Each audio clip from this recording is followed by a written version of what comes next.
Good morning, Commissioners. Tara Kelly, Friends of the Upper East Side Historic Districts.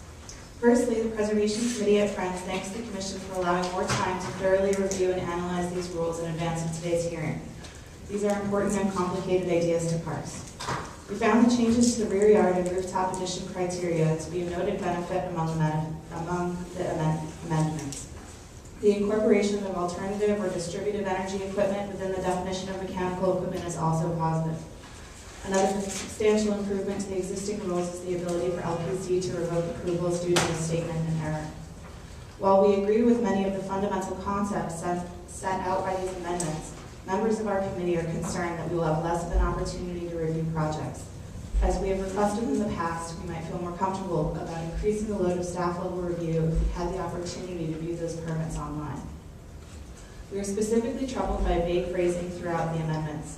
This is a particular concern in Section 2-20 relating to the installation of storefront signs for existing storefronts. Item number 5 states, the height of a sign must be proportional to the storefront opening.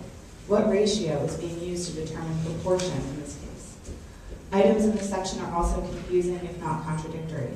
Item number 8 states, signage may be painted directly onto the storefront glazing, provided that the signage does not substantially reduce the transparency of the display window, while item number 13 states, signage painted on the glass doors and display windows, including transoms, shall not exceed 20% of the glazed area. Is the threshold for painted signage assigned by the substantial reduction of transparency, or 20% of the glazed area? We appreciate that the existing rules are inadequate and that there is a need to streamline the review of applications. We also understand that many of these amendments are common practice and are now being codified into language. We simply ask that the Commission take our concerns into consideration and offer a period of revision to address them in good faith. Thank you. Okay, thank you very much. Roy Sloan.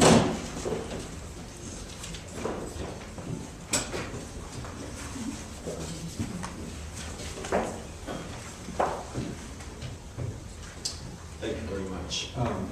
Commissioner, Attorney, and Commissioners, the Cobble Hill Association is here today to support and thanks the Commission for the proposed new rule amending the text of Section 2-15 to window openings. The installation of windows on previously blank facades of a pre-1860s buildings in the Cobble Hill Historic District have not been consistent with the character of the Cobble Hill Historic District, where there are a significant number of blank facades readily visible from the street. A quick survey of the district showed that 52 of the exposed row-in facades of our pre-1860 buildings are entirely blank, and the other 12 have no more than 1 or 2 lot-line windows, and most of these were installed in later extensions, not in the original structure. There are no walls of windows on any pre-1860 buildings in the Cobble Hill Historic District. To make the rule more clear, and perhaps more explicitly for row houses, because we understand there could be variations for large commercial buildings, so in the spirit of clarity, we strongly recommend that following the solid to void ratio statement in early and mid-19th century residential row house areas, new window openings substantially altered the character of exposed row-in walls originally designed to be without openings.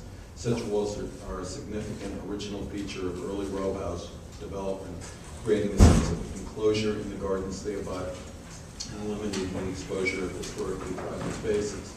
For even further protection, we would like to see added, because of their potential for affecting the significant architectural and historic character of such districts, proposals for installation of new openings on such row-in walls will be reviewed for a certificate of appropriateness.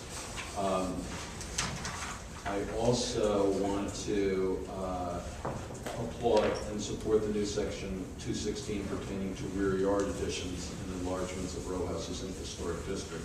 This is a comprehensive change that provides clarity and offers significant protection for preserving the character of the rear yard donuts in the Cobble Hill Historic District. We thank you. Okay. Thank you. Christabel Goff.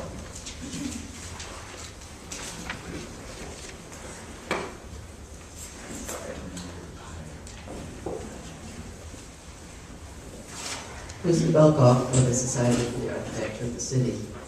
I'd like to give you some general considerations.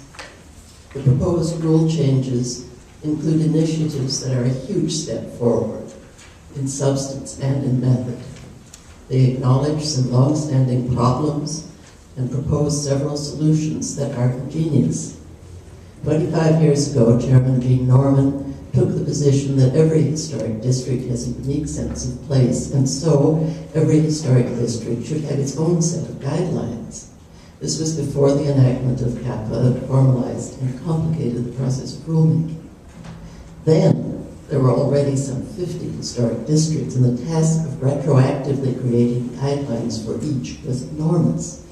Now, with more than 100 and full district-wide rules specific to the district enacted for only 3, we have to think this approach is not feasible.